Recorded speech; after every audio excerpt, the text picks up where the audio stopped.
মাদক কারবারি ও সেবনকারীদের আস্তানা গুড়িয়ে দিতে সন্ধ্যা নামলেই সাতক্ষীরা জুড়ে শুরু হচ্ছে পুলিশের আকস্মিক ঝটিকা অভিযান। পুলিশের খুলনা রেঞ্জ ডিআইজি মোহাম্মদ মোস্তাফিজুর রহমানের বিশেষ নির্দেশে গত 27 জুলাই থেকে সপ্তাহব্যাপী এই সাঁড়াশি তৎপরতা শুরু হয়েছে। অভিযানের অংশ হিসেবে সন্ধ্যা নামার পরপরই সাতক্ষীরা জেলা শহরের অলিগলি ও পরিচিত মাদকের স্পটগুলোতে আচমকা হানা দিচ্ছে পুলিশ। কেউ যাবে না, কিছু ফেলা যাবে না। অভিযানের অংশ হিসেবে বুধবার সন্ধ্যায় পুলিশ শহরের বিভিন্ন পয়েন্টে জোরালো চিরুনি অভিযান চালানো হয়। RICL TMX, যুগের পর যুগ স্থাপনা থাকে মজবুত। এ সময় শহরের রাজারবাগ কলেজ এলাকা, কলেজ মাঠ, পলাশপল, ইটাগাছা, কাটিয়া ও লাপসা এলাকা জুড়ে তল্লাশি চালানো হয়। অভিযান চলাকালে শহরের কাটিয়া এলাকা থেকে 20 পিস ইয়াবা সহ মোহাম্মদ খোরশেদ আলম নামের এক মাদক কারবারিকে আটক করে পুলিশ।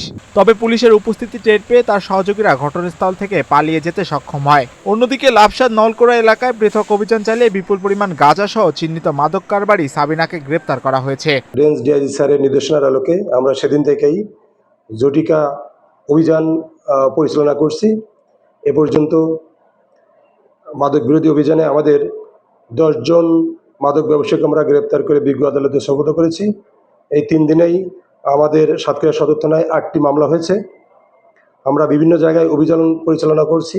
তার মধ্যে সাতক্ষীরা সরকারি কলেজ, সাতক্ষীরা পলাশফুল, ইটাগাছা, রাজার বাগান সহ বিভিন্ন জায়গায় আমাদের অভিযান চলছে। আমাদের আরও একাধিক অভিযান টিম কাজ করছে। সেই সাথে আমরা যারা বিভিন্ন জায়গায় যাদেরকে আমরা পাচ্ছি তাদেরকে মাদকের বিষয়ে আমরা সচেতন করছি।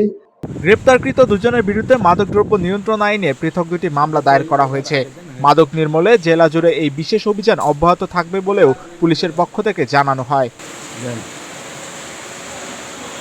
মাহিউজ্জামান, বাংলাদেশ প্রতিদিন।